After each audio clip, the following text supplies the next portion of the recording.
ওরা বিয়ে করেছে, ওরা স্বামী স্ত্রী। আমি কাজল পপি কাচ্চি বিরিয়ানি খাওয়াবো, আর 10,000 লোক লাগে বা 50,000 লোক লাগে, আমি খাওয়াবো ভাই।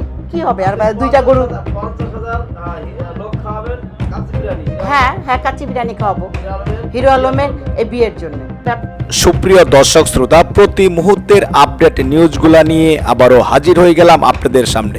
অবশেষে হিরো আলম ও রিয়ামনির বিয়ে হয়েছে। দর্শক শ্রোতা, অত্যন্ত গুরুত্বপূর্ণ ভিডিওটি কেউ স্কিপ করে যাবেন না। যেটি কল্পনায় ছিল, যেটি জল্পনায় ছিল, যেটি মানুষের মনে ছিল, এই কথাটি সাংবাদিকদের সামনে রেগে গিয়ে বলেছিলেন কেন হিরো আলম। অত্যন্ত গুরুত্বপূর্ণ ভিডিওটি কেউ স্কিপ করে যাবেন না। আলহামদুলিল্লাহ, অবশেষে হিরো আলম রিয়ামনির বিয়ের তথ্য পাস। হিরো আলম রিয়ামনির বিয়ের খুশিতে 50,000 লোকের কাচ্চি বিরিয়ানি খাওয়াবে কাজল পপি। দর্শক শ্রোতা, আপনারা ইতিমধ্যে জানেন সেই কাজল পপি হচ্ছে একজন ভাইরাল। তো উনি যে কথাটি বলে সেই কথাটি করে দেখায়। অত্যন্ত গুরুত্বপূর্ণ ভিডিওটি কেউ স্কিপ করে যাবেন না। কে কোন জেলা থেকে আজকে আমাদের এই ভিডিওটি দেখছেন অবশ্যই কমেন্টস করে জানিয়ে দিবেন। দয়া করে ভিডিওটি শেয়ার করে দিবেন। একটা মানুষ যখন হিরো হয় বা হিরোইন হয় তখন তারা কি করে? দর্শকের ভালোবাসা চায়। যখন তাদের বিয়ে হয়ে যায় না, তখন দর্শকরা অতটা চায় না। এই চাহিদাটা কমে যাবে বলে ওরা বিয়ে করেছে আগে। এটা কিন্তু ওরা গোপন রেখেছিল, অপু বিশ্বাসের মতো। শাকিব খান আর অপু বিশ্বাস অনেক আগে বিয়ে করেছে, এরা কিন্তু গোপন রেখেছে। 2 বছর পরে যে এটা ওরা বিয়ে করছে, ওপেন হয়েছে।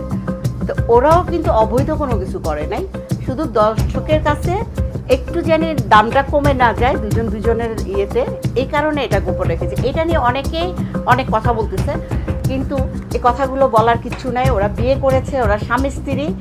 আর আপনাদের জন্যে কেন হিরো একটা, অনেক মেয়েরা পাগল, ও একটা হিরোইন, অনেক ছেলেরা পাগল থাকতে পারে। বিয়ে হয়ে গেলে কিন্তু ওই পাগলটা থাকবে না, সে কারণে এই কথাটা বলেছে। তো আপনারা অবশ্যই চলে আসবেন। আমি লাগলে 5,000 লোক খাওয়াবো।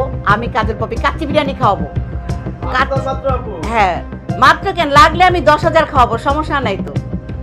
10,000 লোক খাওয়াবো, একটা পবিত্র জিনিস, তাই না? আমরা যেহেতু জানলাম বিয়ে হয়েছে, তাইলে একটা পবিত্র জিনিস। তো যদি আমি 10,000 লোক লাগে বা 50,000 লোক লাগে, আমি খাওয়াবো ভাই।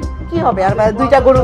50,000 লোক খাওয়াবেন কাচ্চি বিরিয়ানি? হ্যাঁ হ্যাঁ, কাচ্চি বিরিয়ানি খাওয়াবো হিরো আলমের এই বিয়ের জন্য।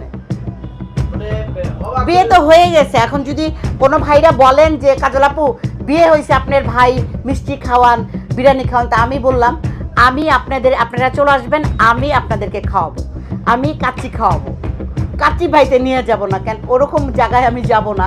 আপনাদের সবাইকে দাওয়াত রইল, আপনারা অবশ্যই আমি কাচ্চি খাওয়াবো। অনেকেই তো জানতে চাইবে যে কতদিনের ভিতরে খাওয়াবেন? খাওয়াবো, তবে এই মাসে আমি একটু ব্যস্ত আছি। এই রোজার ঈদের পরে খাওয়াবো, কেননা রোজা থাকবো আমি, সামনে রোজা, 12 তারিখে রোজা। রোজার ঈদের পরে খাওয়াবো, অবশ্যই খাওয়াবো। যাক, আপনি হিরো আলমের বিয়ের জন্য 10,000 কত বলবেন? 10,000 লোক খাওয়াবো। 10,000 নাকি? এই 10,000 লোক খাওয়াবো মনের থেকে। আর যদি বেশি আসে 50,000 খাওয়াইলে সমস্যা নাই, আমি খাওয়াইতে পারবো। আরে ভাই, আমার বাপের নি ক্ষমতা আছে কাউকে খাওয়ানোর? রিজিক দাদা উপরে বসে আছে, আমি খাওয়াইতে পারবো। এটা তো আমার ভাগ্য যে আমি কাউকে খাওয়াইতে পারছি, এটা বিশাল ব্যাপার। আচ্ছা, যাই হোক, আসলে হিরো আলমকে নিয়ে অনেক কথা বলে যে হিরো আলম পরিবারে যাওয়ার পরে জনপ্রিয় অনেক ভালো বলছে। আসলে এই ব্যাপারটা আপনার কেমন লাগে? এটা আসলে অনেক কষ্টের ব্যাপার। একটা ছেলে অনেক কষ্ট করে তৈরি হয়েছে বা এই জায়গাটা এসে পৌঁছাইছে। এটা কেন বলছে আমি জানি না, তবে এটা আমরা যেহেতু বাঙালি, আমাদের রেসপেক্ট করা উচিত, ভালোবাসা উচিত। একটা মানুষ যদি কষ্ট করে আসে, সেই মানুষটাকে আমরা সম্মান করব। তার চেহারা কি, সে কোথা থেকে আসছে বা কি, এটা আসলে আমাদের দেখার বিষয় না। আমাদের দেখার বিষয় তার গুণগুলো, সে ভালো কোন কাজটা করেছে, বা সে এই নিচের থেকে আমাদের দেশে অনেক রাস্তার টোকাই আছে, রাস্তার অনেকে ছেলেরা কাগজ টোকায়, তখন তারা এগুলো ছেড়ে দিবে। অনেক চোর আছে, অনেক ছিনতাইবাজ আছে, তারা ছেড়ে দিবে। যে হিরো আলম যদি পারে, আমি কেন পারবো না? তো এই কাজগুলো কিন্তু ছাড়া হয়ে যাবে। হ্যাঁ, হিরো আলম কিন্তু এক মানুষের আইকন, অসহায় মানুষের আইকন।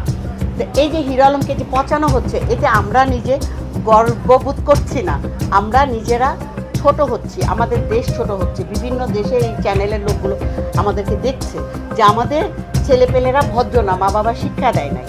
আমরা একজন অসহায় মানুষের মাথায় যখন হাত দিব, তখন তাকে পুরাপুরি দিব। একজনকে যখন আমি ভাত খাওয়াবো, তখন কিন্তু তাকে পুরাপুরি খাওয়াবো, পেট ভরে খাওয়াবো।